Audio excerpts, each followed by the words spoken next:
Hello friends, welcome to சம்பவங்கள் review. நம்ம இன்னைக்கு வாழை படத்தோட ரிவ்யூ தான் பார்க்க போகிறோம்.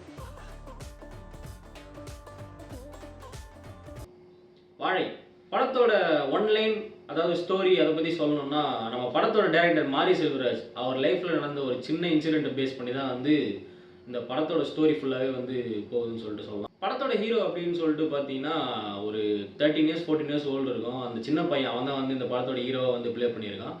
அவனோட ரோல், அவனோட கேரக்டர் எல்லாமே ஒரு மாதிரி சூப்பராக இருந்தது. அந்த பையனோட அக்காவாக திவ்யா துரைசாமி அவங்க ப்ளே பண்ணியிருக்காங்க.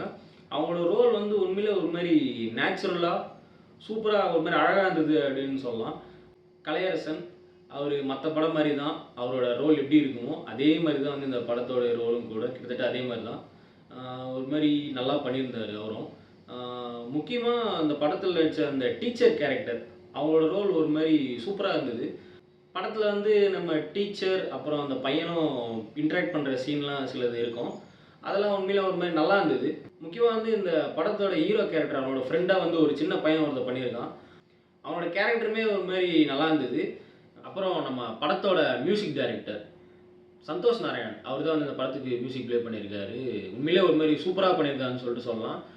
படத்தில் மொத்தமே 2 பாட்டு தான், அது ஒரு மாதிரி நல்லா இருந்தது. அந்த பாட்டு, அந்த முக்கியமான தி ஒரு பாட்டு பாடியிருக்காங்க, அது உண்மையிலே நல்லா இருந்தது.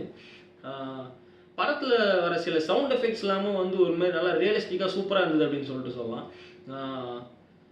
ஒரு எக்ஸாம்பிள் சொல்லணும்னா ஒரு சின்ன உடுக்கு சத்தம்லாம் சில இடத்துல ரெக்கார்ட் பண்ணியிருக்காங்க. அது நல்லா ஒரு மாதிரி பயங்கரமாக இருந்தது. படத்தோட ஃபர்ஸ்ட் ஆஃப் பொறுத்த வரைக்குமே ஒரு மாதிரி நல்லா ஒரு மாதிரி ஸ்பீடாக போன மாதிரியே இருந்தது அப்படின்னு சொல்லிட்டு சொல்லலாம். ஒரு ரியலாக ஒரு சம்பவம் நம்ம சும்மா நம்ம விஷனில் பார்த்துட்டே இருந்தால் எப்படி இருக்குமோ அந்த மாதிரி தான் இருந்தது. அது ஒரு மாதிரி அப்படியே மூவ் ஆகிட்டு போயிட்டே இருந்தது. முக்கியமாக ஒரு விஷயம் சொல்லணும்னா இப்போ நம்ம இருக்கிற லைஃப் ஸ்டைலில் ஒரு 1000 ரூபாய் லட்ச ரூபா அப்படி பேசி நம்ம போயிட்டுருக்க சூழ்நிலை அந்த படத்தில் ரூபா ஏற்றி கொடுக்குறது, அதை பற்றிலாம் ஒரு சில சீன்லாம் வச்சு ஒரு மாதிரி ஒரு சூப்பராக கொண்டு போயிருக்காங்க. 1 ரூபாய்க்கு இவ்வளோ வேல்யூ இருந்திருக்கா அப்போது அப்படின்ற மாதிரிலாம் நமக்கு தோணுது. செகண்ட் ஹாஃப் பற்றி சொல்லணும் அப்படின்னா கொஞ்சம் ஸ்லோவாக மூவ் ஆச்சு அப்படின்னு சொல்லலாம். படம் போக போக இந்த படம் எதை நோக்கி போகுது அப்படின்னு சொல்லிட்டு நமக்கு ஒரு டவுட் வரப்போ தான் கிளைமேக்ஸில் தான் இந்த படத்தோட மொத்த இதுவுமே ரிவீல் ஆகிற மாதிரி சொல்லியிருக்காங்க. முக்கியமாக கிளைமேக்ஸ்லாம் ஒரு இன்சிடென்ட் நடக்கிற மாதிரிலாம் இருக்கும். அதை பற்றி நான் ரிவீல் பண்ணல, நீங்கள் தேட்டரில் பாருங்கள். அது நல்லா உண்மையில ஒரு மாதிரி நல்லா ஒர்க் அவுட் பண்ணியிருக்காங்க அந்த சீன்லாம்.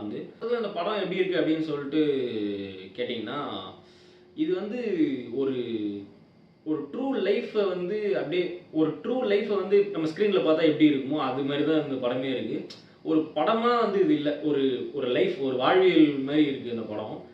மொத்தத்தில் உங்களுக்கு இந்த மாதிரி காமாக ஒரு மாதிரி சைலண்ட்டாக மற்ற படம் மாதிரி இல்லாமல் ஃபைட் சீன்லாம் எதுவுமே இல்லாமல் நல்ல ஒரு அந்த சீனுக்குள்ளேயே உங்களுக்கு படம் பார்க்குற மாதிரி ஒரு ஃபீல் இருந்ததுன்னா இந்த படத்தை உண்மையிலே நீங்கள் தேட்டரில் பார்க்கலாம்.